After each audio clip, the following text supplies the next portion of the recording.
हरिः ओम् श्री गुरुभ्यो नमः हरिः ओम्।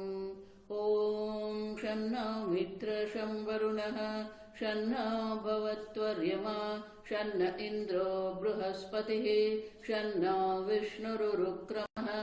नमो ब्रह्मणे नमस्ते वायो त्वमेव प्रत्यक्षं ब्रह्मासि त्वमेव प्रत्यक्षं ब्रह्म वदिष्यामि ऋतं वदिष्यामि सत्यं वदिष्यामि तन्मामवतु तद्वक्तारमवतु अवतु माम् अवतु वक्तारम्।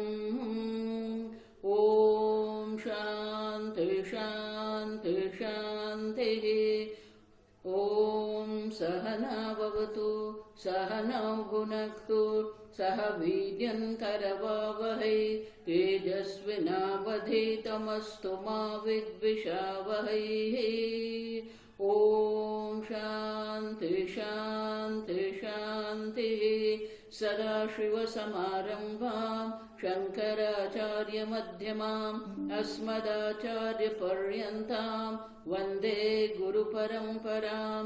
श्रुतिस्मृतिपुराणानाम् आलयं करुणालयं नमामि भगवत्पादं शङ्करं लोकशङ्करं शङ्करं शङ्कराचार्यं केशवं बादरायणं सूत्रभाष्यकृतौ वन्दे भगवन्तौ पुनः पुनः।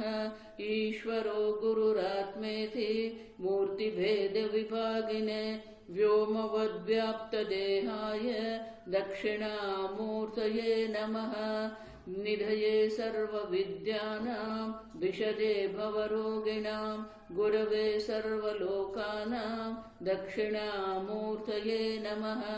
ॐ नमः प्रणवार्थाय शुद्धज्ञानैकमूर्तये निर्मलाय प्रशान्ताय दक्षिणामूर्तये नमः। ॐ नमः श्रीशङ्करानन्द गुरुपादाम्बुजन्मने सविलासमहामोह ग्राह ग्रासैककर्मणे।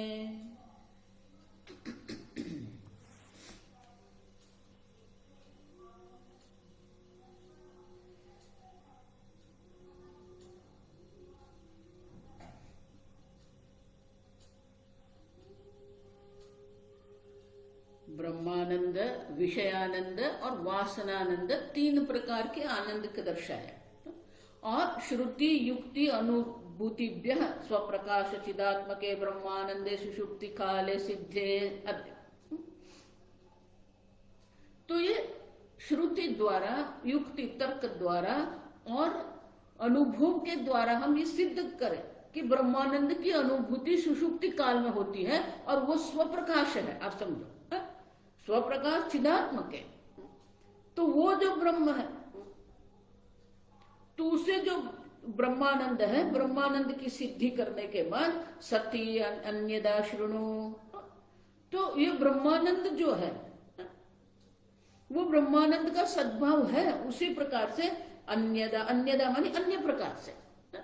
तो आनंदमय जो है 90 वर्ष, यह आनंदमय सुप्तौ च स विज्ञानमयात्मतां गत्वा स्वप्न प्रबोधम व प्राप्नोति स्थान भेदतः। ये जीव आप जो आनंदमय है, सुषुप्ति अवस्था में आप आनंदमय है। वो आनंदमय आप जो है वो जागृत अवस्था में जब विज्ञानमय से, जब आत्मा माने की विज्ञानमय से आप जब अहम बुद्धि करके बैठते हैं, अहम अध्यारोप करते हैं, गत्वा स्वप्नम प्रबोधम व, तो सुषुप्ति अवस्था से स्वप्न अवस्था की प्राप्ति होती है। जब विज्ञानमय और मनोमय में अहम बुद्धि होती है तो वो जब जागृत हो जाते हैं, स्थूल शरीर अभी जागृत नहीं हुआ है अब, तो स्वप्न अवस्था है। फिर जागते प्रबोधम प्राप्नोति। फिर हम जब जागते हैं तो जागृत अवस्था अभिमानी जीव हम बनते हैं। और ये तीनों के अपने अपने स्थान है, स्थान भेदतः। आप देखो तो बोले कौन से स्थान है? नेत्रे जागरणम कंठे स्वप्न। जागृत अवस्था में आप नेत्र में रहते हैं, स्वप्न अवस्था में आप कंठ में रहते हैं, और सुप्ति ही हृदय बुझे। और सुषुप्ति अवस्था में हम अपने हृदय में रहते हैं और कहते हैं जागृत अवस्था में, जब हम जागृत अवस्था अभिमानी जीव जब हम बनते हैं, उस वक्त क्या होता है? आपाद मस्तकम देहम व्याप्य जागृति चेतन। आपाद मस्तक, पाद से आरंभ करके मस्तक पर्यंत एक हमारी इंद्रिया जो है वो सर्वव्यापी है। चक्षुरेंद्रिय यहाँ पर है, कर्णेंद्रिय यहाँ पर है, घ्राणेंद्रिय यहाँ पर है, रसनेन्द्रिय यहाँ पर है, लेकिन जो हमारी त्वचा जो त्वगेंद्रिय जो है वो संपूर्ण शरीर को व्याप्त करके रहती है। और इसीलिए वो त्वगेंद्रिय में जो प्रतिबिंबित चैतन्य है, जिसके कारण ये संपूर्ण शरीर भी हमें चेतन लगता है। आप देखो, और इसलिए कहते हैं जागृत अवस्था में जो चेतन है ये संपूर्ण देह में व्याप्त है। और ये त्वचा जो हम कहते हैं वो मात्र बाहर नहीं है, अंदर भी त्वचा है, आंतरिक भी त्वचा है, बाह्य भी त्वचा है। और इसीलिए संपूर्ण देह में व्याप्त होके हम संपूर्ण देह में अभिमान करके रहते हैं, मैं देह हूं। आप देखो, और इसीलिए उनका दृष्टांत देते हैं, देहतादात्म्यापन्न तप्ताय पिंडवत।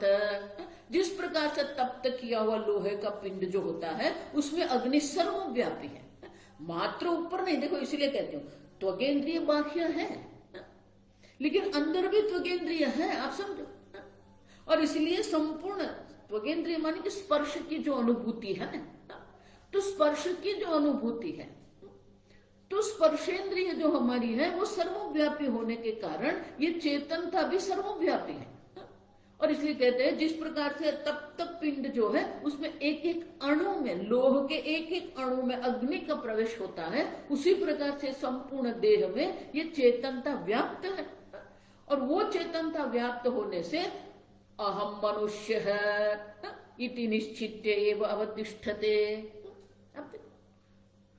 यहां चैतन्य, देह में चैतन्य प्रतिबिंबित होता है और वो त्वगेंद्रिय में प्रतिबिंबित चैतन्य है, उसके कारण मैं मनुष्य हूं, इस प्रकार से हम रहते हैं। और वो जीवात्मा जो है, आप जो जीवात्मा है, जो ये देह में अहम बुद्धि करके बैठा है, वो क्या करता है? उदासीन सुखी दुखी इति अवस्था त्रयम इति असौ असौ उदासीन है। आप कभी उदासीन रहते, कभी सुखी होते, कभी दुखी होते हैं। और सुख दुख जो कर्म कार्य तो उदासीन स्वभावतः है। सुखी दुखी आपकी जो अवस्था है, मैं सुखी हूं, मैं दुखी हूं, ये अवस्था किसके कारण है? कर्म कार्य, ये कर्म बोले आपके। और औदासीन्य जो आपका स्वभाव है, औदासीन्य माने कि असंगता जो है, उदासीन है, तो वो औदासीन्य जो है, उदासीनता का जो भाव है वो आपका स्वभाव है, क्योंकि वो चैतन्य असंग चैतन्य है। बाह्य भोगान मनोराज्य सुख दुख द्विधा मते। और ये सुख दुख जो है दो प्रकार के होते हैं, एक बाह्य होते हैं, हमारी जागृत अवस्था में भी होते हैं, मनोराज्य, स्वप्न अवस्था में भी हम सुखी दुखी होते हैं। ऐसा नहीं कि स्वप्न में हमेशा हम सुखी ही रहते हैं। और इसलिए कहते हैं कि सुख दुख भी दो प्रकार के होते हैं, एक बाह्य जगत के संपर्क से होते हैं, दूसरे मनोराज्य माने कि स्वप्न जगत के कारण होता है। सुख दुख अंतरालेषु भवेत् तूष्णीम अवस्थितिः। और ये सुख और दुख के मध्य में जो अवस्था होती है वो अंतराल में जो तूष्णी अवस्था मानी ये उदासीनता की अवस्था हमारी होती है। कभी सुखी होते हैं, कभी दुखी भी होते हैं। न कापि चिंता में अस्ति अद्य सुखमास इति ब्रुवन् औदासीन्ये। कई बार हम ऐसे बैठते हैं, ये हमारा व्यवहारिक अनुभव है। कई बार हम शांति से बैठते हैं, न काफी चिंता, आज मुझे कोई चिंता नहीं है, शांति से सुखमास, शांति से बैठते हैं। इस प्रकार से लोग कहते हैं जनः ब्रुवन्, इस प्रकार के कह के औदासीन्य निजानंदम भानम भक्ति। और इस प्रकार से मैं अपने आप में आनंद से बैठा हूं, तो वो अपने स्वभाव के जो उदासीनता है, निजम आनंद जो है, वो निजानंद की अभिव्यक्ति करते हैं और निजानंद की अभिव्यक्ति से कहते हैं मैं आनंद से बैठा हूं। तो कहते हैं कि ये उदासीन अवस्था में जो निजानंद की अनुभूति होती है वही ब्रह्मानंद है क्या? तो उनके लिए आगे कहते हैं अहम अस्मीति अहंकार सामान्यात् छादि तत्वतः निजानंद मुख्ययम् किंतु असौ तस्य वासना। तो ये उदासीन अवस्था में जब हम बैठते हैं और जब हम निजानंद की अनुभूति करते हैं, न मुख्य, क्यों? क्योंकि वो प्रतिबिंबित है। आप समझो, मैं सुखी हूं वो भी प्रतिबिंबित है, वासना है। आप समझो, मैं सुखी हूं, मैं दुखी हूं, उसी प्रकार से मैं उदासीन हूं, क्योंकि देहात्म बुद्धि है ना। देहात्म बुद्धि होने के कारण वो मुख्य आनंद नहीं है। और इसलिए कहते हैं क्योंकि ये सामान्यतः ये देह में अहम बुद्धि, अहम अस्मि इति माने कि ये सामान्य अहंकार है, मैं मनुष्य हूं, मैं स्त्री हूं, मैं पुरुष हूं, ये सामान्य अहंकार से आच्छादित होने के कारण, आप देखो, सामान्याच्छादितत्वतः निजानन्दः न मुख्यः किंतु असौ तस्य वासना। ये मुख्य आनंद जो ब्रह्मानंद है, उनकी वासना है, वो निजानंद है, वो ब्रह्मानंद का प्रतिबिंब संस्कार है। आप समझो, नीर पूरित भांड से बाह्य शैत्यम न तज्जलम। अभी किसी पात्र में हम जल भरते हैं और वो जल जब भरा हुआ होता है तो वो पात्र का स्पर्श जब हम करते हैं तो हमें शीतलता का अनुभव होता है। तो वो जो शीतलता जो है, आप देखो, वो शीतलता का जो अनुभव हम करते हैं, बाह्य शैत्यम न तज्जलम, बाहर, पात्र के बाहर हमें जो शीतलता का अनुभव होता है वहां जल नहीं है। आप समझो,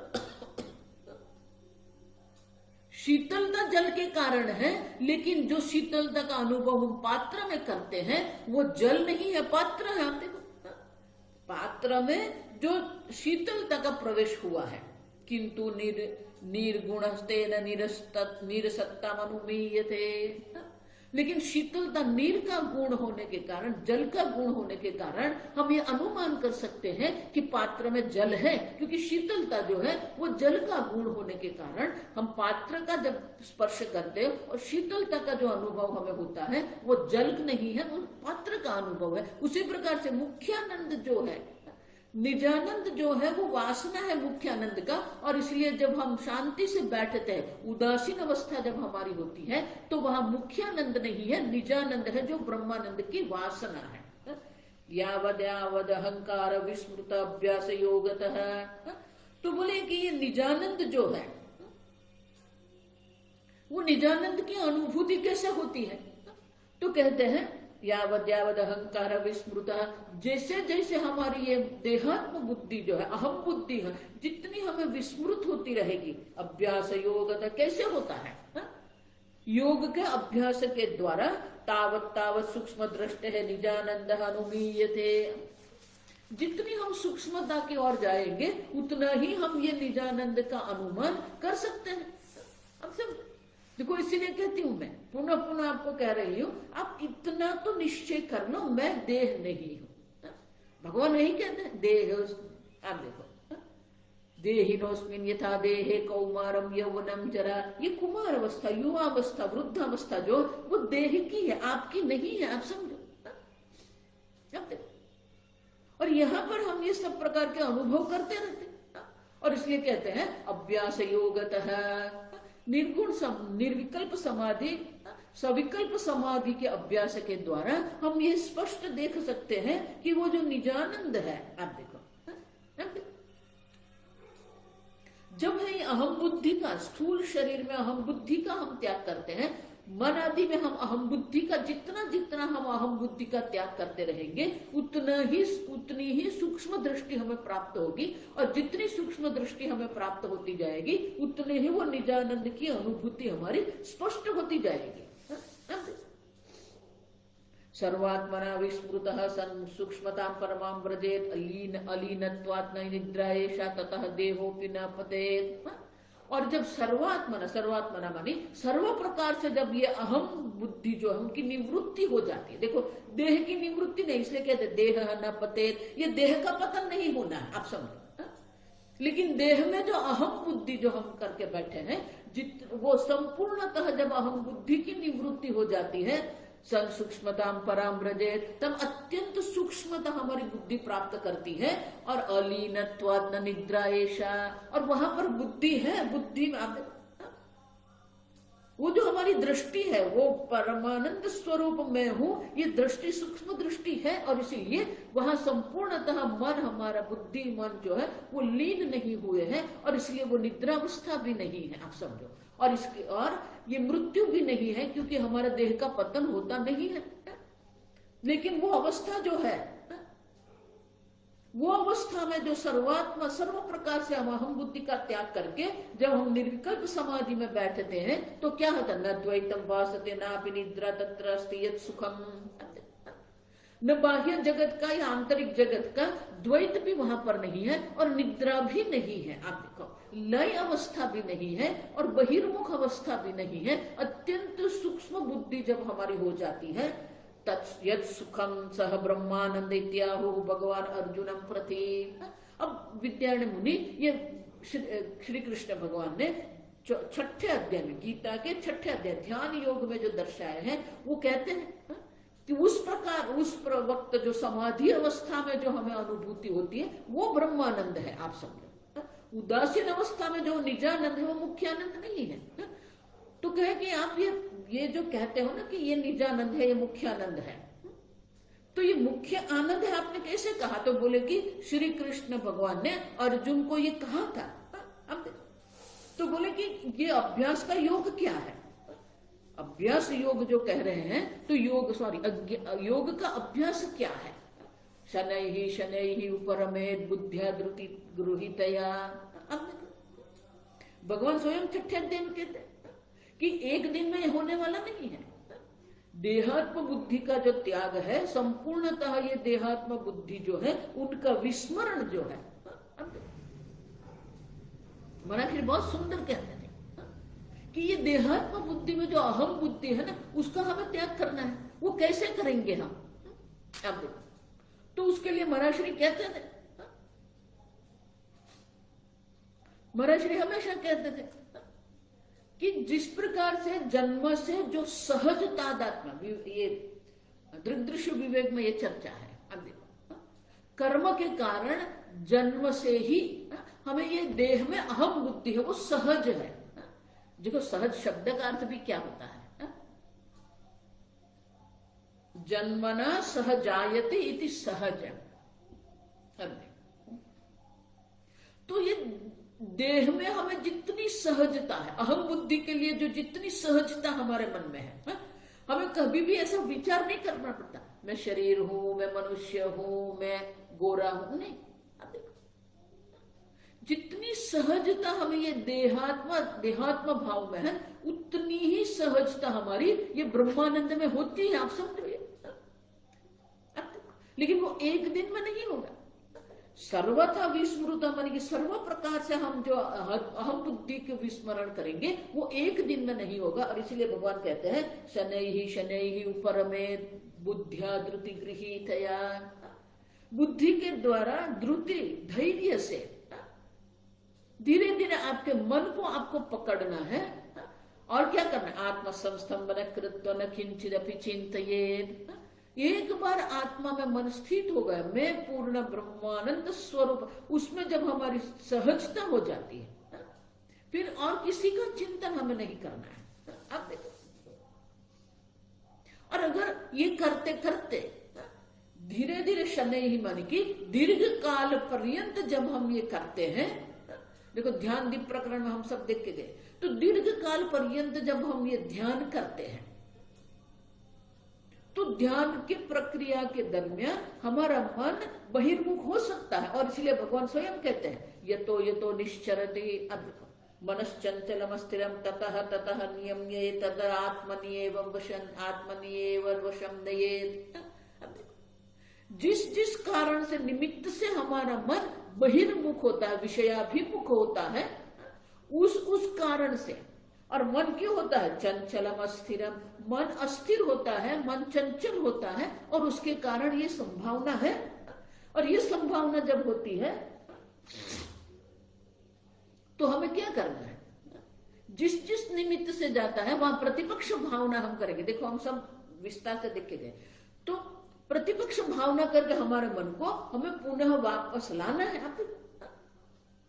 और आत्मनियम मुझे आत्मा में ही उनको लगा देना है। लेकिन जब ये मन शांत होता है, देखो पहले मन में चंचलता है, इसके कारण मन बहिर्मुख होगा, और धीरे धीरे हम जब अभ्यास हमें हो जाएगा तो क्या होता है, प्रशांत मनसं ह्येनं योगिनं सुखमुत्तमम् उपैति। अब जब मन पूर्णतः शांत हो जाता है तो योगी का जो मन है, और इसलिए योगी जो है उनके लिए 3 यह विशेषण दिए हैं, प्रशांत मनसं, जिसका मन पूर्णतः प्रशांत शांत हो गया है, जिसके मन से सर्व प्रकार की रज मलिनता की निवृत्ति हो गई है। तो ये जो योगी है जिसके हृदय में से सर्व प्रकार के प्रशांत मनसं येनं योगिनं सुखमुत्तमम् उपैति शांत रज ब्रह्मभूतम कल्मषम, 3 नहीं 2 विशेषण है। योगी जिसका मन प्रशांत हो गया है और जिसके मन से सर्व प्रकार के मलिनता की निवृत्ति हो गई। देखो यह अंतःकरण शुद्धि अत्यंत आवश्यक है, और जब तक आपकी दृष्टि सूक्ष्मता नहीं आएगी, ये जो शुद्धि है, अंतःकरण शुद्धि है, वो संभव नहीं है। आप समझो, जितने आप सूक्ष्म चिंतन करते जाएंगे उतना ही आपका मन सूक्ष्म बनता जाएगा, और जितना मन सूक्ष्म होता जाएगा वो रज जो है वो निवृत्त हो गया। अब देखो जो रूई होती है ना, रूई को जब शुद्ध करना क्या होता है तो क्या करते हैं हम, अब देखो रूई को पानी से तो हम धो नहीं सकते, तो क्या करते हैं, रूई को हम व्याप्त करते हैं। अब देखो गुजराती में उसको पिंजारा कहते हैं, वो जो व्यक्ति ये करती है ना काम, गद्दी बनाने का काम करती है, तो वो क्या करते हैं, उसके पास बड़ा एक पिंजरा होता है, उस पर रुई लगा के उसको ये तार जो होता है, तार से वो रुई को अलग करता है। अब देखो व्यापक करता है। जब रुई प्रसारित हो जाता है तो उनमें जितने भी कण हैं वो सब कण जो है नीचे गिर जाते हैं, और रुई एकदम शुद्ध हो जाता है। उसी प्रकार से जितनी हम सूक्ष्मता प्राप्त करेंगे उतना ही हमारी बुद्धि में व्यापकता आएगी। देखो स्थूलता है, वहां अल्पता है, जितनी सूक्ष्मता हम प्राप्त करेंगे उतनी व्यापकता हमारी बुद्धि में आएगी। जितनी बुद्धि में व्यापकता आएगी, जितने भी रज है वो रज जो है वो हमारी बुद्धि से निवृत्त हो जाते हैं। और इसीलिए इस प्रकार से जो योगी है, योगी को अब देखो योगी नाम ये कर्म है, तो यहां कर्ता सुख है। आप देखो योगी सुख को नहीं प्राप्त करता है, सुख स्वयं योगी उपैति, माने कि योगी के पास आता, योगी के समीप वो आता है। आप देखो, और वो सुख क्या है, हमने कहा ना कि अब योग के अभ्यास से जब हमें सूक्ष्म दृष्टि प्राप्त होती है, और जो तब जो हमें अनुभूति, वो मुख्य आनंद है, ब्रह्मानंद है। और उनके लिए वो ब्रह्मानंद है, उसको सिद्ध करने के लिए हम ये भगवद गीता के श्लोक का अवतरण करते हैं, क्योंकि भगवान स्वयं कहते हैं ब्रह्मभूतम सुखम अकल्मषम। अब वो जो सुख की आपको अनुभूति ध्यान में होती है, जो समाधि में आपको जो सुख की अनुभूति होती है, वो ब्रह्मभूत है, ब्रह्म स्वरूप है। आप भगवान स्वयं कहते हैं कि ये ब्रह्म स्वरूप है। आप समझो, हम कहते हैं ऐसा नहीं है। आप समझो, और इसलिए कहते हैं ब्रह्मभूतम कल्मषम, मायादि का कोई कल्मश उसमें नहीं है। आप समझो, और ये जो है एक बार जिसने ये ब्रह्मानंद की अनुभूति कर ली है, वो योगी क्या कौन कैसा होता है, यत्रोपरमते चित्तम निरुद्धम योग सेवया। तो ये पूरी प्रक्रिया भगवान ये 3 श्लोक में हमें 4 श्लोक में भगवान हमें दर्शाते हैं कि ये पूर्ण प्रक्रिया क्या है। आप देखो, जब चंचलता मन शांत हो जाता है तो ये पूर्ण जो ध्यान की प्रक्रिया क्या है वो भगवान ये 3 श्लोक में दर्शाते हैं। और चौथे श्लोक में योग की व्याख्या हमें भगवान देते हैं, यत्रोपरमते चित्तम निरुद्धम योग सेवया। योग माने कि ये ध्यान योग और समाधि योग जो है उनके सेवन से मन जब निरुद्ध हो जाता है, यत्र उपरमते चित्तम निरुद्धम योग सेवया, वो निरुद्ध हुआ जो चित्त है वो सुख में उपरमते, सर्व प्रकार से उपरमते माने कि सब प्रकार से उपरम हो गया है, शांत हो गया है। अब वो जो शांत हुआ जो मन है, यत्र चैव आत्मना आत्मानं पश्यन् तुष्यति, वो मन जो है वो आत्मा में ही आत्मा के द्वारा आत्मा सुख को अनुभव करता है। और और उसी में संतुष्ट हो। आत्मन्येव आत्मना तुष्ट है, और उसी में वो संतुष्ट रहता है। और वो जो ब्रह्मानंद जो है सुख, वो कैसा सुख है?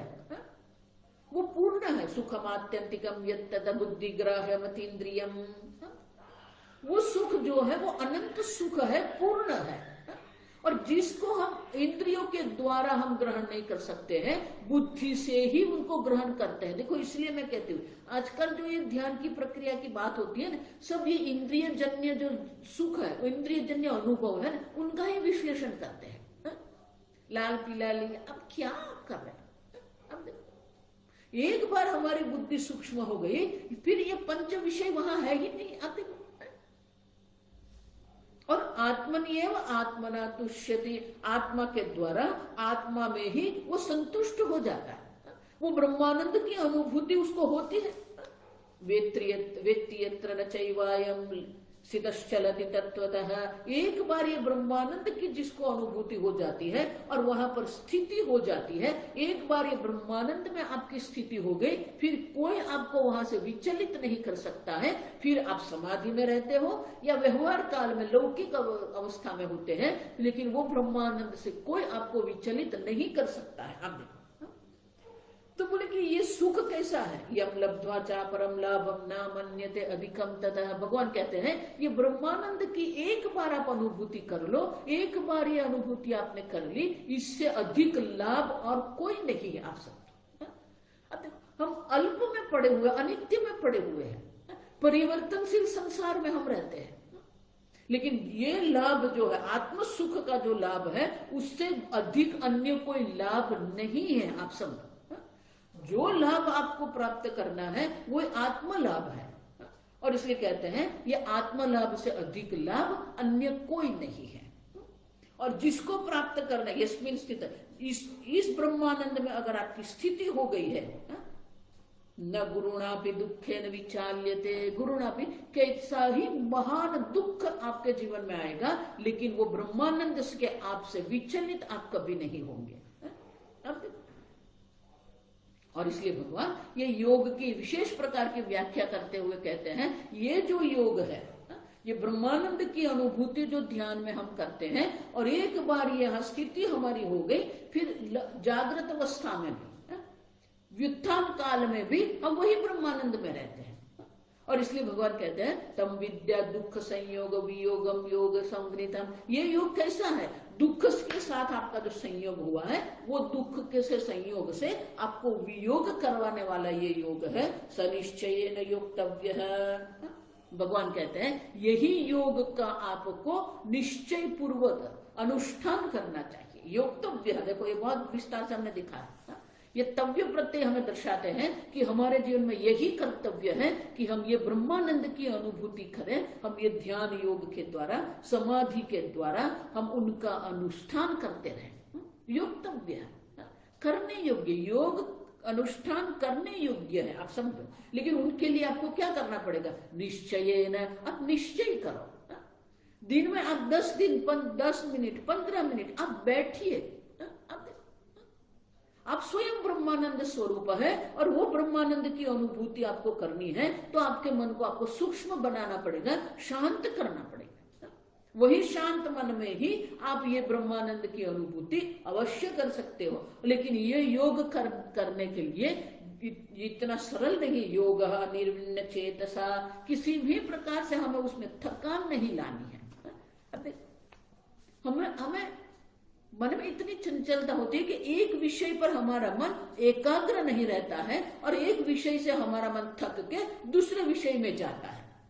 और इसलिए कहते हैं कि ये मन जो है किसी भी प्रकार से अनिर्विण्ण माने कि किसी भी प्रकार से दुख की अनुभूति, थकान की अनुभूति किए बिना आप योग का अनुष्ठान करते रहो। और अंत में कृष्ण भगवान जो कहते हैं, तो जो 103वां श्लोक उसमें कहा कि सुख जो है वो योगी को प्राप्त करता है। सुखम योगिनम उपैति, सुख करता है जो योगी के पास जाता है। आप देखो,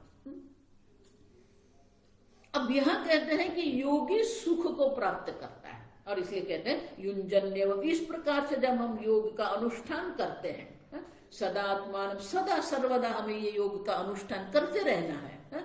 योगी विगत कल्मशः, जिसके मन में से सर्व प्रकार के कल्मश, सर्व प्रकार की मलिनता की निवृत्ति हो गई है।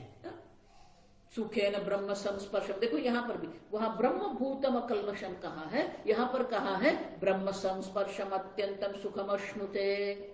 योगी इस प्रकार से जब अनिर्विण्ण मन से योगी सदा आत्मानम युंजे, सदा आत्मा का अनुसंधान करता रहता है, चिंतन करता रहता है, उसे वो सुख की प्राप्ति होती है। सुखम अश्नुते,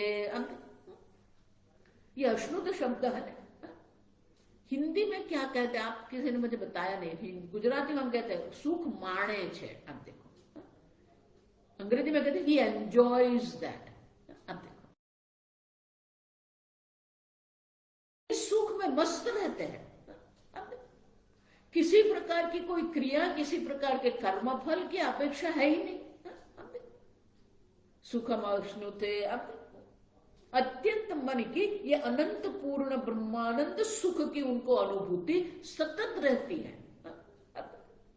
तो बोले कि ये अनिर्विण्ण क्यों कहा आपने, तो अनिर्विण्ण कैसा होना चाहिए, खेद रहित कैसा, अनिर्विण्ण खेद रहित कैसे होना चाहिए। तो उनके लिए दृष्टांत दिया, उत्सेक उदधेः यद्वत् कुशाग्रेण एक बिंदुना मनसः निग्रह तद्वत् भवेत्। हमने देखा जो टिट्टिप नाम का जो पक्षी है वो सागर के किनारे पर अंडे रखते हैं। तो ज्वार और भाट, हम देखो ज्वार भाटा जो होते हैं, तो जब भरती जिसको कहते हैं, तो उस वक्त क्या हुआ, जो अंडे किनारे पर रखे थे वो सब दरिया के सागर के जल में चला गया। अब सब अंडे चले गए और टिट्टिप जो थी माता टिट्टिप, उनको गया गुस्सा। तो उसने क्या कहा, कुशाग्रेण एक बिंदुना, निश्चय कर दिया। देखो ये है ना आगे जो भगवान ने कहा ना, सनिश्चयेन योक्तव्यः निर्विण्ण चेतसा। तो टिट्टिप तो इतनी छोटी सी, छोटा सा पक्षी है और सागर में इतना जल है, फिर भी क्या किया, उनका निश्चय था कि मुझे मेरे अंडे चाहिए। और वो अंडे प्राप्त करने के लिए क्या किया, एक घास लेके वो घास के अग्र में वो घास को, अब देखो घास के अग्र में एक बिंदु लेते हैं और उसको बाहर डाल दिया। इस प्रकार से वो करती रही। आप देखो उदधि माने सागर के जल को, सागर को सुखाने के लिए निश्चय कर दिया कि मैं सागर को सुखा दूंगी और सागर को सुखा के ये मेरे अंडे में वापस लूंगी। और सागर सुखाने के लिए एक एक बिंदु कुश के अग्र में, घास के अग्र स्थान पर एक एक बिंदु लेकर वो बाहर निकालने लगी। अब जब उसने देखा तो एक एक जल करके तो अन्य टिट्टिप भी आ गए, अन्य पक्षी भी आ गए। फिर गरुड़, ये कथा है ये, फिर गरुड़ वहां आए और गरुड़ जो थे भगवान का वाहन जो गरुड़ है ना, वो वहां पर आ गए और गरुड़ ने भी अपने पंख से समुद्र को सुखाने का प्रयत्न किया।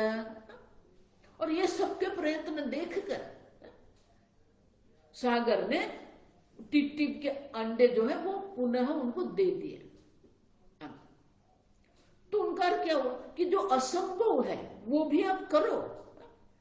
आपको अगर ये असंभव लग रहा है, लेकिन असंभव होते हुए भी आप करते रहो।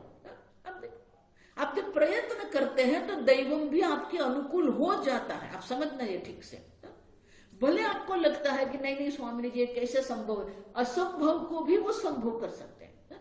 टिट्टिप ने भी क्या किया, सागर को सुखाना संभव है ही नहीं, आप समझो, फिर भी वो सुखाने का प्रयत्न करती रही तो उनको अन्य सर्व का सहायता प्राप्त हो गई और सागर ने स्वयं वो अंडे उनको दे दिए। उसी प्रकार से आप प्रयत्न करते रहो और भगवान का अनुग्रह आपको अवश्य प्राप्त हो जाएगा। और एक बार भगवान का अनुग्रह आपको प्राप्त हो गया तो आपको भी ये ब्रह्मानंद की अनुभूति अवश्य प्राप्त होगी। और इसलिए कहते हैं मनसः निग्रह तद्वत् भवेत् अपरिखेदतः, किसी भी प्रकार से खिन्नता, खेद का अनुभव मत करो। आप करते रहो। देखो यहां जो है वो महत्व यह है कि आप करते रहो। देखो बाल्यावस्था में जब हम लिखना सीखते थे तब क्या होता था, वही होता था। 1 करते थे, 2 करते थे, 3 करते थे, फिर कितनी बार हमने लिखा है? 1 लिखते थे, अ आ ई, कितनी बार हमने लिखा? अब प्रयत्न हमारा होना चाहिए। महत्व जो है वो प्रयत्न का है। आप देखो, क्योंकि कर्मणि एव तव अधिकार, हमारा जो अधिकार है वो कर्म में है। तो कर्म करना, हमारा प्रयत्न करना, प्रयास करना, ये हमारा काम है। इसलिए भगवान ने कहा योक्तव्य, करते रहो। अगर आप करते रहेंगे तो देवता भी आपके लिए अनुकूल हो जाएंगे, और एक बार देवता अनुकूल हो गए तो ये ब्रह्मानंद की अनुभूति भी आपके लिए संभव हो जाएगी। और इसलिए कहते हैं इस प्रकार से। तो उनके लिए तो बोले कि ये ब्रह्मानंद की अनुभूति होती उनके लिए कोई है आपको? तो बोले हाँ, बृहद्रथस्य राजर्षे शाकान्य मुनि सुखम प्राह मैत्र शाखायाम समाधि युक्त पुरस्सरम। मैत्रायणी नाम के जो कृष्ण यजुर्वेद की जो शाखा है, वो शाखा में अब देखो बृहद्रथ करके जो राजा थे, वो शाकान्य मुनि के पास गए, शिष्य भाव से वो गए गुरु के पास। और जब वो शाकायन्य नाम के मुनि के पास गए तो समाधि क्रम पूर्वक समाधि कैसे लगानी है वो पूरा उन्होंने समाधि युक्त पुरस्सरम, पूरे क्रम से। समाधि का ये क्रम क्या है? योग का जो क्रम है, गीता में तो हमने देख लिया। अब देखो आगे के श्लोक में तो बोले कि मैत्रायणी शाखा में भी इस प्रकार से शाकायन्य मुनि जो है उन्होंने ये दर्शाया है कि ये समाधि में भी क्रम है। देखो, कुछ अक्रम नहीं है, आप समझना, और कुछ अचानक नहीं होता है। और ऐसा मत मानना कि ऐसे ही बैठ गए और ऐसे ही ब्रह्मानंद की प्राप्ति, उसका एक क्रम है। वो क्रम से ही हमें करना पड़ता है। तो क्रम पूर्वक ये हमें प्राप्त होता है, वो हमें दर्शाया। और समाधि में हमारे अंतःकरण की स्थिति क्या होती है वो अगले श्लोक में कहते हैं। ये सब मंत्र है उनके, आप समझ। यथा निरिंदिनः वह्निः स्वयोनौ उपशाम्यति। जब ईंधन नहीं रहता है तो अग्नि अपने ही स्वरूप में शांत हो जाता है। उसी प्रकार से चित्त भी क्या होता है? यथा वृत्ति क्षया चित्तम स्वयोनौ उपशाम्यति। आपके चित्त में भी आप देखो कोई विशेष प्रकार की विषयाकार वृत्ति नहीं रहती है, तो अपने आप के स्वरूप में वो स्वयं शांत हो जाता है, वो आत्मा में स्थित हो जाता है। आप समझो। और वो जो मन है वो उनकी स्थिति क्या है? स्वयोन उपशांत से मनः सत्य कामिनः इंद्रियार्थ विमूढ़स्य अनुरुतः कर्मवशानुगाः। देखो, तो बोले कि सत्य कामिनः, सत्य कामिनी माने कि जिसको ये सत्य ब्रह्म को प्राप्त करने की इच्छा है, वो दृढ़ इच्छा जो है उनके मन में, वो मन से क्या करता है?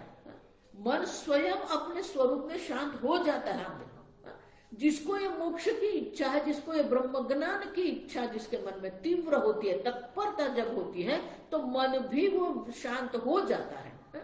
और वो इंद्रियार्थ विमूढ़स्य अनुरुतः कर्मशानुगा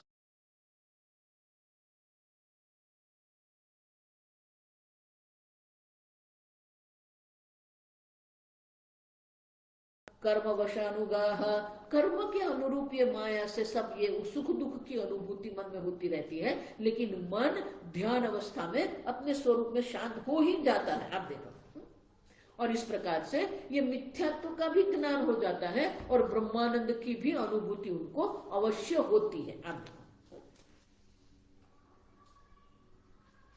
तो बोले कि ये ठीक नहीं है। क्यों? चित्तमेव हि संसारः तत्प्रयत्नेन शोधयेत् यत् चित्तः तन्मयः मर्त्यः गृह्यमेतत् सनातनम्। तो बोले कि ये चित्त जो है वो चित्त आत्मा में स्थित हो जाता है, लेकिन ये जगत की जो सत्यता है वो सत्यता की निवृत्ति होती है। आप कैसे कहते हो? चित्तमेव संसारः, क्योंकि ये चित्त ही संसार है। आप देखो, तत्प्रयत्नेन शोधयेत् यत् चित्तः तन्मयः मर्त्यः, ये मन ही संसार है। आप समझो, बाहर तो ये जगत है, भगवान ने बनाया हुआ ये संपूर्ण जगत है हमारे सामने, लेकिन हमारा चित्त ही हमारा संसार है।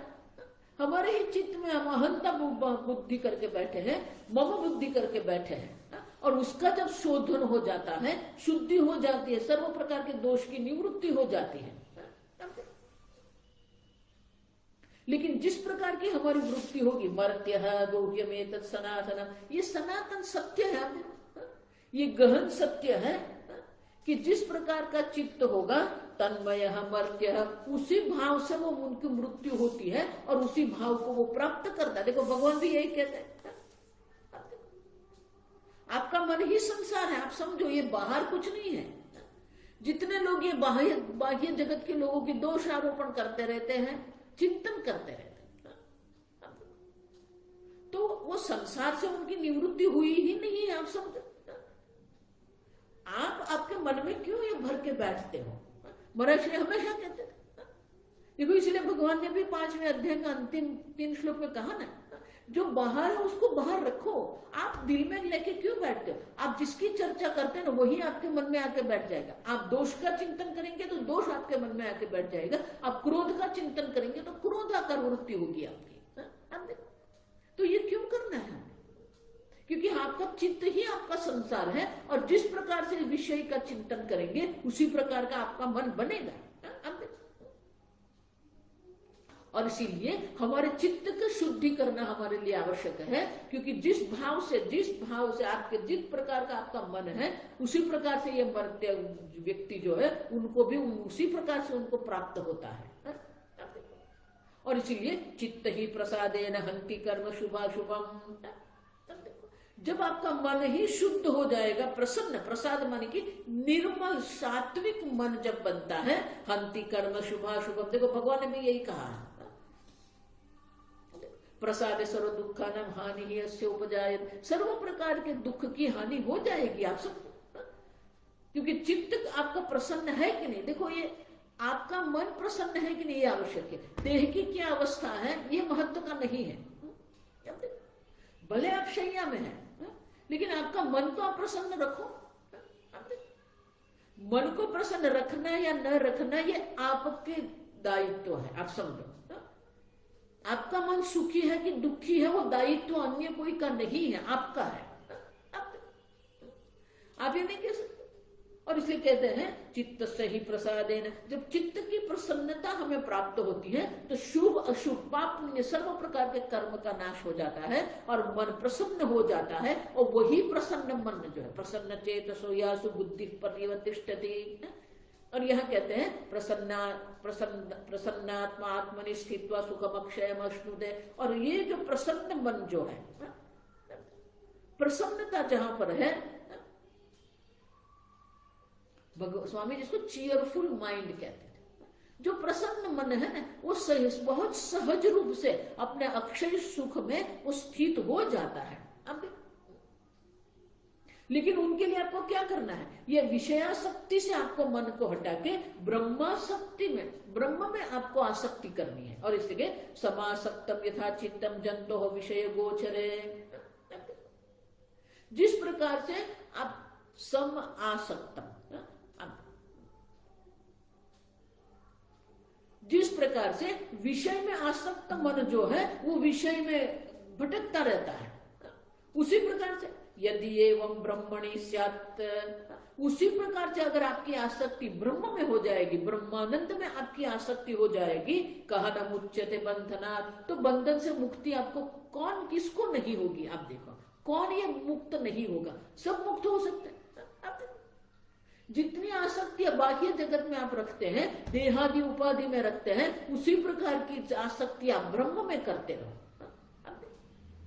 छोड़ दो सब। इसलिए मैं कहती हूँ मानस रूप से आप सब छोड़ दो, जहां रहते हो वहां रहो, लेकिन मानसिक रूप से छोड़ दो, ये मेरा है, ये क्यों ऐसा है, ये ऐसा क्यों, छोड़ दो ये सब।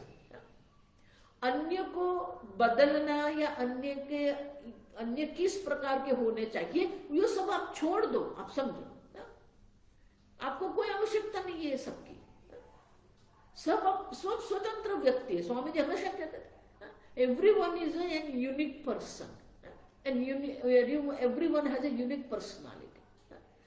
हर एक व्यक्ति जो, प्रत्येक व्यक्ति जो है एक व्यक्ति, स्वतंत्र व्यक्ति है और उनकी एक विशेष प्रकार का व्यक्तित्व उनका है। आप सब तब उसको छोड़ दो। मन से अगर जिस प्रकार से ये विषय में आसक्त कर हो कि आप विषय में चिंतन करके विषय में भटकते रहते हो, यद्यपि मानी अगर आपका मन उतनी ही आसक्ति ये ब्रह्मानंद में कर लेंगे तो अवश्य आपको मोक्ष की प्राप्ति हो जाएगी। क्यों? मनो ही द्विविधम प्रोक्तम शुद्धम च अशुद्धम च। इसीलिए मन को ही दो प्रकार के कहा है। एक शुद्ध मन है, कामासक्तम अशुद्धम। जो इच्छा के अधीन मन है वो अशुद्ध मन है। और काम वर्जितम, जहां पर इच्छा की कोई पराधीनता नहीं है, वो मन शुद्ध मन है। स्वामी जी इसलिए कहते थे जो इच्छा के पराधीन मन है वो बाइंडिंग माइंड है। आप देखो, नॉन बाइंडिंग और बाइंडिंग। आप देखो, इच्छा भी दो प्रकार की होती है। जो इच्छा हमें बिल्कुल परतंत्र बनाती है वो बाइंडिंग है। जो इच्छा है उनकी पूर्ति हो न हो, हमारे मन में कोई किसी प्रकार से भी विक्षेप नहीं है, तो वो नॉन बाइंडिंग इच्छा है। इस प्रकार से हमारा मन ये काम वर्जित, काम रहित मन, काम की पराधीनता से मुक्त हो जाता है, तो वो शुद्ध मन है। क्यों? मन एवं मनुष्याणाम कारणम बंध मोक्षयो बंधाय विषयासक्तम मुक्तये निर्विषयम स्मृतम। क्योंकि आपका मन ही आपके लिए बंधन और मुक्ति का कारण है। जो विषयासक्त मन है वो बंधन का कारण है, और जो निर्विषय है वो सुख का कारण है। आप देखो, मुक्ति का कारण है। और इसीलिए आगे के श्लोक में कहते हैं समाधि निर्दुत मलस्य चेतसः।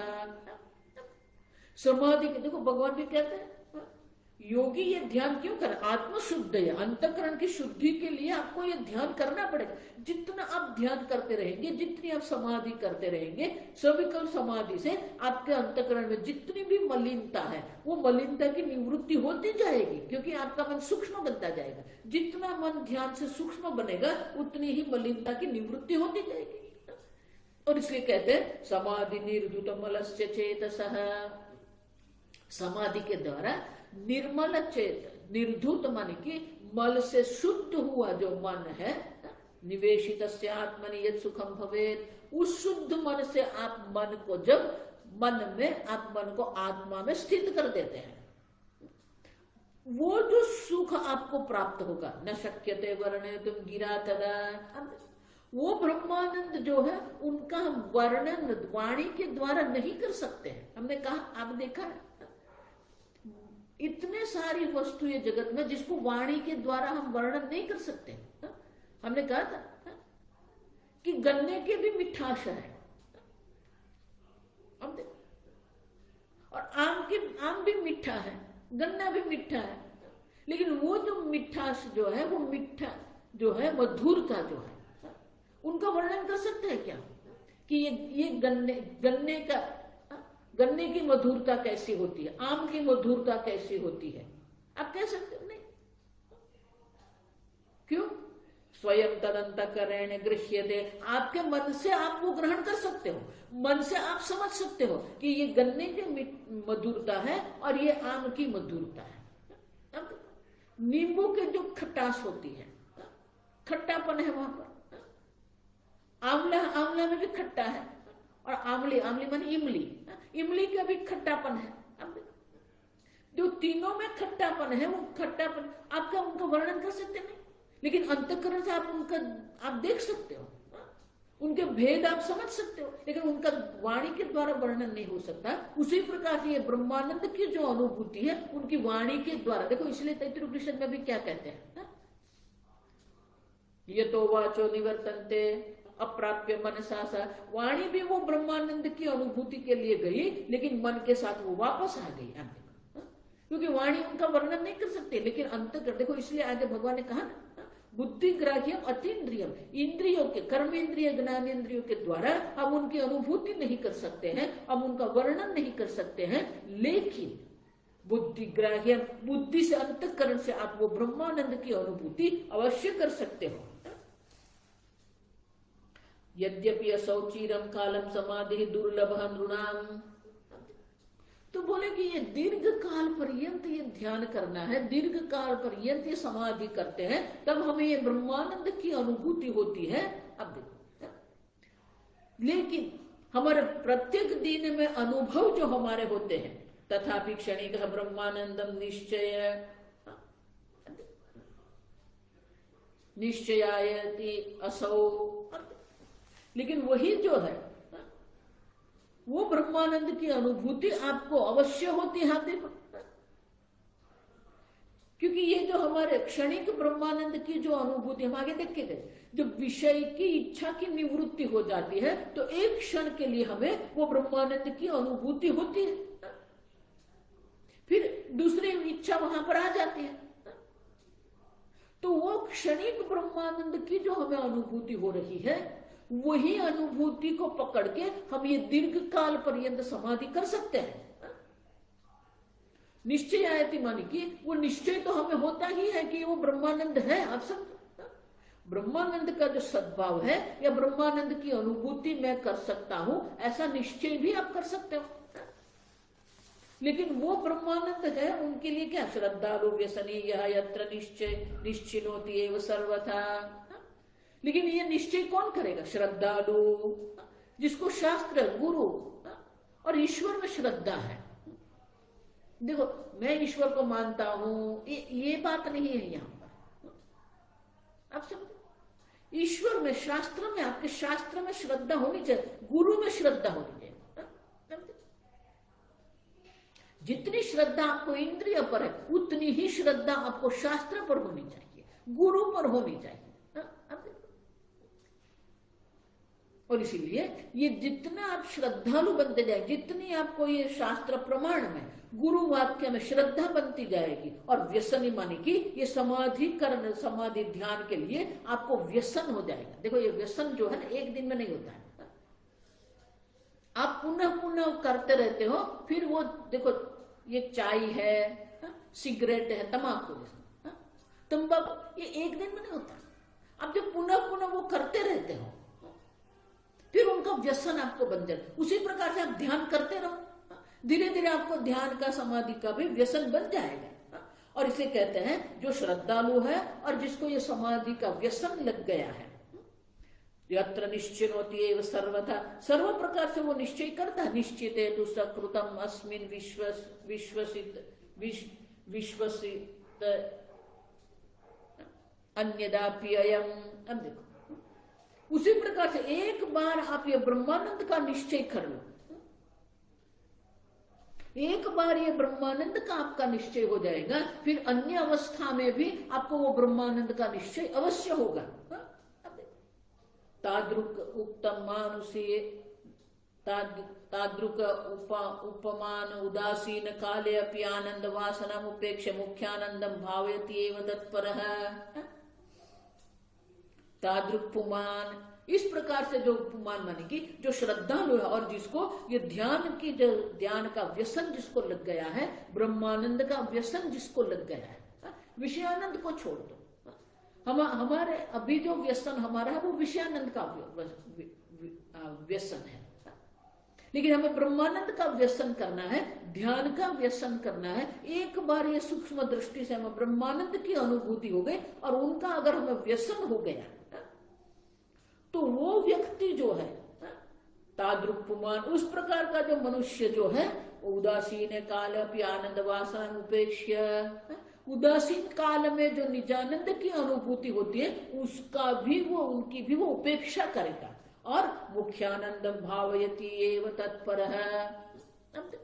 निजानंद में जो ध्यान में भी और उदासीन अवस्था में भी आपको जो निजानंद की अनुभूति होती है, ध्यान और समाधि में जो रसानंद की अनुभूति है, उनका भी उपेक्षा, उनकी भी उपेक्षा करके वो ब्रह्मानंद के लिए तत्पर रहेगा। आप देखो, तो उनके लिए दृष्टांत देते कि परव्यसनी नारी व्यग्रापि गृह कर्मणि, ये अब देखो जिस प्रकार से, देखो 5-10 मिनट और दे दो तो ये प्रकरण हमारा यहाँ पर समापन हो जाएगा।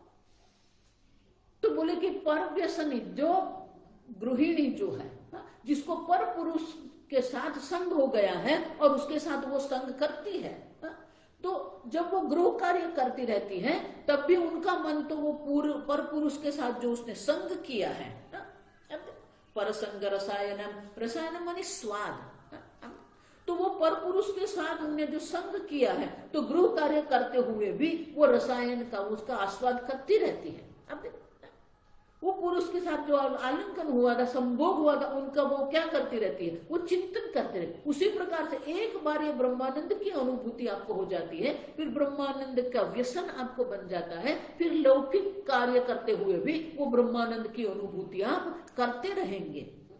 एवं तत्वे परे शुद्धे धीरो विश्रांति मागतः। इस प्रकार से जो परम तत्व जो है, जो शुद्ध परम तत्व है, वो धीर जो विवेकी पुरुष जो है वो वहीं पर विश्रांत हो जाता है। तदेव आस्वादयन्ति अंतर बहिर्व्यवहारनपि। आप अंतर माने की समाधि अवस्था जब होती है, बहिर्माने लौकिक व्यवहार जब वो करता रहता है, लेकिन वो ब्रह्मानंद का ही आस्वादन करता रहता है। अब एक बार ये ब्रह्मानंद की अनुभूति हो गई, एक बार ये ब्रह्मानंद में आपकी स्थिति हो गई, अब देखो फिर आप कुछ भी करो, आप ध्यान अवस्था में हो या व्युत्थान अवस्था में, व्यवहारिक अवस्था में भी रहते हैं, लेकिन ये ब्रह्मानंद का आस्वादन आप अवश्य करते रहते हो। तो धीर किसको कहते हैं? धीरत्वम। शास्त्र में धीर की व्याख्या बहुत सुंदर है। अब धीर किसको कहेंगे? हमने देखा विकार हेतु तो सती, हमारे मन में विकार लाने का कारण होते हुए भी यस्य चेतांसी न विक्रियन्ते, जिन लोगों का मन विकारित नहीं होता, विक्रिय नहीं होता है, सधीर है। अब देखो, तो यहां कहते हैं धीरत्व क्या है? अक्ष प्राबल्य आनंद आस्वादन वांछया। इंद्रिय प्रमाथी है, बलवान है, आप समझो। अक्ष माने इंद्रियों का प्राबल्य होने पर भी अपने स्वरूप का निजानंद जिसको कहते हैं, मुख्य आनंद जिसको कहते हैं, उनकी अत्यंत तीव्र वांछा होने के कारण वो अक्षय इंद्रियों के सुख जो है तिरस्कृत्य अखिलाक्षाणी, इंद्रिय और इंद्रियों के सुख का संपूर्ण तरह वो तिरस्कार करके तन चिंता या प्रवर्तनम, वो ब्रह्मानंद में ही, चिंतन में ही वो हमेशा वो ब्रह्मानंद चिंतन में ही प्रवृत्त रहता है। भारवाही शिरोभारम मुक्त्वास्ते विश्रमम गतः। मनुष्य जब भार अपने मस्तक पर लेके चल रहा है, वो शिरोभार जो है वो नीचे जब रख देता है और उनको जो विश्रांति की अनुभूति है, उसी प्रकार से संसार व्यापृति त्यागे, ये संसार के सर्व प्रकार की जो प्रवृत्ति हो रही है उसमें अहम बुद्धि मम बुद्धि का त्याग जिसने कर दिया है, नहीं वो किंचित करो भी त्याग। देखो भौतिक रूप से त्याग की बात नहीं है। सर्व कर्माणि मनसा संन्यस्य, भगवान क्या कहते हैं? सर्व प्रकार के कर्म जो है उनका मन से उन्होंने त्याग कर दिया है। ताग्रु बुद्धिस्तु विश्रमः, तो उनकी बुद्धि में भी विश्रांति की अनुभूति अवश्य होगी। विश्रांति परमाम प्राप्त है। तो इस प्रकार से जो विश्रांति जिसको प्राप्त हो गई, परम विश्रांति की प्राप्ति हो गई है, ब्रह्मानंद की अनुभूति जिसको हो रही है, औदासीन्य यथा तथा सुख दुख दशायाम तद आनंदिक तत्पर है, तो उनको भी ये सुख दुख की अनुभूति मन में तो होती रहेगी। आप समझो, मन में उदासीन दशा भी होती रहेगी, सुख दुख की भी अनुभूति होती रहेगी, लेकिन वो अपने निजानंद स्वरूप में ही तत्पर रहता है। किस प्रकार से? अग्नेश प्रवेश हेतु धी श्रृंगार यादृशी यथा, जिस प्रकार से जिसने निश्चय कर दिया है कि मैं अग्नि प्रवेश कर लूंगा, तो जब वो अग्नि प्रवेश करने वाला है तो वो क्या विशेष प्रकार का शरीर का श्रृंगार करेगा? नहीं, उनकी बुद्धि में श्रृंगार का कोई विषय, कोई चिंतन आता ही नहीं है। आप सब उसी प्रकार से जो धीर पुरुष है, जो एक बार जिसने ब्रह्मानंद की अनुभूति कर ली है, फिर वो विषय अनुसंधान विरोधिनी, तो विषय अनुसंधान में उनका मन जाएगा ही नहीं। आप समझो, क्योंकि वो ब्रह्मानंद से विरोधी है। आप समझो, और इसीलिए एक बार जिसने ब्रह्मानंद की अनुभूति कर ली है, फिर उनको ये विषयानंद के प्रत्यय कोई आसक्ति रहती नहीं है। अविरोधी सुखे बुद्धि स्वानंदे च गमागमो। लेकिन ये विषयानंद जो है, देखो ये बहुत सुंदर है, आप समझना है ठीक से। विषयानंद है वो ब्रह्मानंद से विरोधी है, लेकिन ब्रह्मानंद विषयानंद का विरोधी नहीं है, आप समझो। और इसलिए कहते हैं अविरोधी सुखे बुद्धि ही स्वानंदे च गमागमो। ब्रह्मानंद से जो विरोधी नहीं है, ऐसे विषयानंद में भी बुद्धि जाएगी और वापस आ भी जाएगी, लेकिन वो ब्रह्मानंद की अनुभूति को कुछ नहीं होता है। कुर्वन्ति आस्ते क्रमादेश काकाक्षी वद इति अतः ततः। जिस प्रकार से काग जो है, कौवा जो है, कौवा की एक ही आंख होती है और इसलिए क्रम से दाईं और बाईं और उसको देखना है, तो वो क्रम से एक आंख यहां से यहां जाती रहती है। उसी प्रकार से ये जिसको ब्रह्मानंद की अनुभूति हो गई है, तो वो ब्रह्मानंद में, निजानंद में हो या विषय सुख में हो, गमन आगमन होता रहेगा, लेकिन जो अनुभूति है वो कभी जाती नहीं है। एक एव दृष्टि काकस्य वाम दक्षिण नेत्रयो हो याति आयाति। कौवे की एक ही दृष्टि होती है जो वाम और दक्षिण, दाईं और बाईं और आंख जो है उसमें आती जाती रहती है। आनंद द्वय तत्वविदमति। उसी प्रकार से जो आनंदमय है, जो ब्रह्मानंद में जिसकी बुद्धि निश्चित हो गई है, स्थित हो गई है, वो भी ये विषयानंद और ब्रह्मानंद में आती जाती रहती है। बुंजाना विषयानंदम ब्रह्मानंदम च तत्वविद। तो दृष्टांत देते द्विभाषा अभिज्ञ वद। जिसको दो भाषा का ज्ञान होता है तो उसकी बुद्धि दोनों भाषा में आती जाती रहती है। उसी प्रकार से जिसने अपने ब्रह्मानंद स्वरूप का निश्चय कर लिया है, उनकी बुद्धि भी क्या होती है, विषयानंद भी, विषयानंद का उपभोग करता है और ब्रह्मानंद का भी उपभोग करता रहता है। लौकिक आनंद का भी वो, लौकिक आनंद भी वो लेता है और वैदिक आनंद माने कि ब्रह्मानंद की अनुभूति भी वो करता रहता है। उतना ही नहीं, अगर उनके मन में प्रारब्ध से किसी भी प्रकार से कोई दुख प्राप्त हो, चलो उद्वेग यथा पूर्वम यतो दिदृक गंगा, अगर उसको दुख की भी प्राप्ति होती है फिर भी उनका मन उद्वेग नहीं प्राप्त होता करता है, द्विदृक। अब देखो दोनों है, आप समझो। तो कहते हैं गंगा मग्न अर्धकाय से पुंस शीतो उष्ण दीहि यथा। अगर गंगा नदी में खड़े रहकर कोई अर्घ्य दे रहा है तो उनको दोनों प्रकार की अनुभूति होगी। उनका ऊपर जो शरीर जो है, पानी जल से जो ऊपर जो शरीर है उसमें उनको उष्णता की अनुभूति होती है। जल में जो अर्ध शरीर उनका जो मग्न हुआ, जल में मग्न हुआ है, उसमें उसको शीत की भी अनुभूति, शीत और उष्ण दोनों की अनुभूति एक साथ होती है, आप समझो। उसी प्रकार से प्रारब्ध कर्म के अनुरूप अगर दुख की भी प्राप्ति उनके मन में होती है और उद्वेग भी होता है, फिर भी वो निजानंद जो है, उनका ब्रह्मानंद की जो अनुभूति है उनमें कोई क्षय नहीं होता है, आप समझो। विषयानंद और ब्रह्मानंद दोनों में उनकी बुद्धि चलती रहती है, लेकिन जो निष्ठा बुद्धि की है वो तो ब्रह्मानंद में ही रहती है। इत्थम जागरणे तत्वविदः ब्रह्म सुखम सदा भाति तद्वासना जन्य स्वप्ने तद्वासते तथा। देखो ये बहुत सुंदर है, ये बात बहुत ही सूक्ष्म और सुंदर है। स्वप्न में आप अपने आप को कैसे देखते हो, वो आपका व्यक्तित्व है। अगर स्वप्न में आप कहते हैं जिस प्रकार से जागरण में वो ब्रह्मानंद में रहते हैं, उसी प्रकार से वासना जन्य स्वप्ने तद्वासते तथा। वासना जन्य माने कि हमारे प्रारब्ध कर्म के संस्कार के अनुरूप स्वप्न जगत में भी वो अपने ब्रह्मानंद में ही रहेगा, क्योंकि वो निश्चय है उनका। आप जागृत अवस्था में देखो, इसलिए पूज्य स्वामी जी हमेशा कहते थे, और आपके बारे में क्या कहते हैं उनका कोई महत्व नहीं है। आप अपने आप को जागृत अवस्था में कैसे देखते हो? अगर आप अपने आप को ब्रह्मानंद स्वरूप देखते हैं तो स्वप्न में भी आप अपने आप को ज्ञानी ही देखेंगे, आप समझो। स्वप्न में आप अज्ञानी नहीं बन जाएंगे। यहां आपकी ये ज्ञान में निष्ठा हो गई है, ब्रह्मानंद में आपकी स्थिति हो गई है, तो स्वप्न में भी आप अपने आप को अज्ञानी जीव नहीं देखेंगे, वो ब्रह्मानंद की ही अनुभूति आपको होगी। आप समझो, आप समझो, आप देखो, आप स्वप्न में आपको कैसे देखते हो, वो आपका व्यक्तित्व है। बुढ़िया बाबा हमेशा कहते थे कि स्वप्न में जो है ना, अगर बाकी जगत में आप भक्ति कर रहे हो और आप भक्त हैं, तो स्वप्न में आप भक्त है कि नहीं?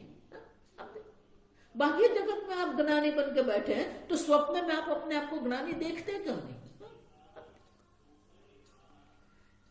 अविद्या वासना अस्ति इततः वासना उत्थिते स्वप्ने मूर्खवदेश सुखम दुखम च वीक्षते। तो स्वप्न में भी क्या होता है? अविद्या वासना अस्ति। अंतःकरण में जिस प्रकार ब्रह्मानंद की वासना होती है, उसी प्रकार से अविद्या की भी वासना वहां पर होगी, और अविद्या की वासना के कारण स्वप्न में भी सुख दुख का अनुभव हमें होता रहेगा।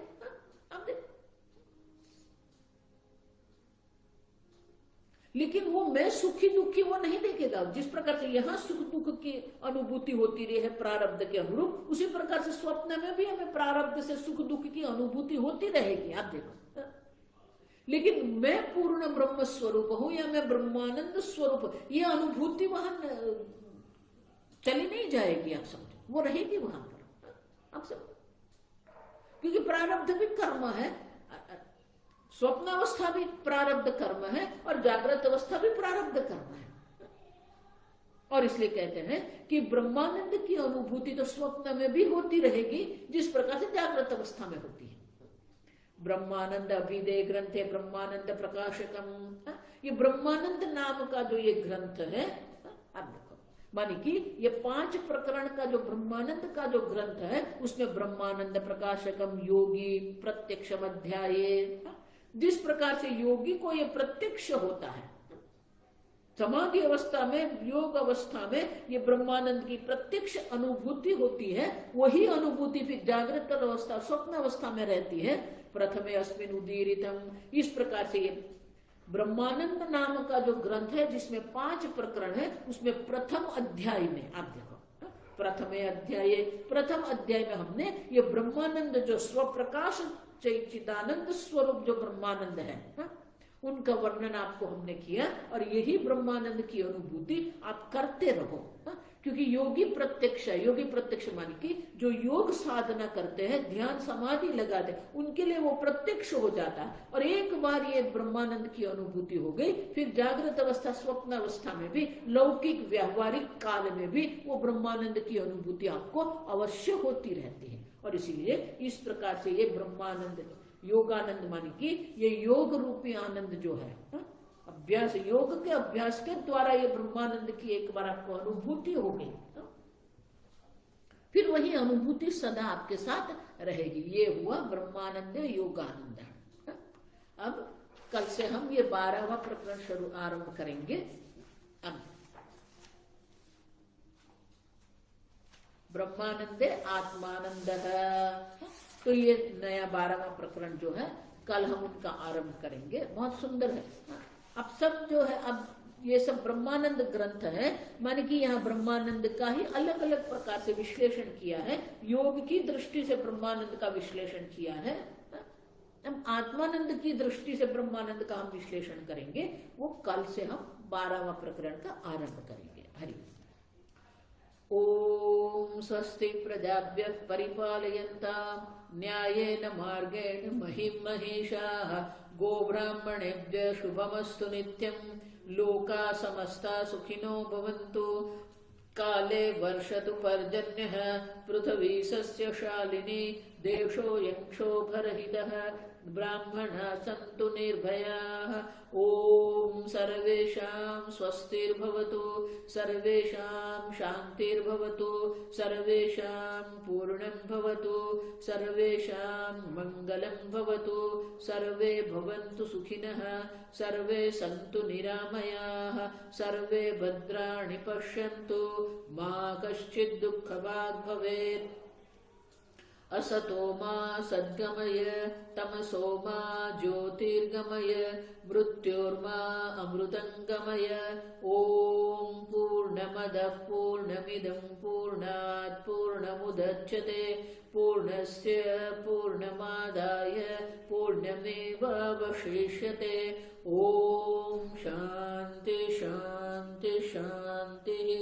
हरि ओम श्री गुरुभ्यो गुरुभ्यो नमः। हरि ओम।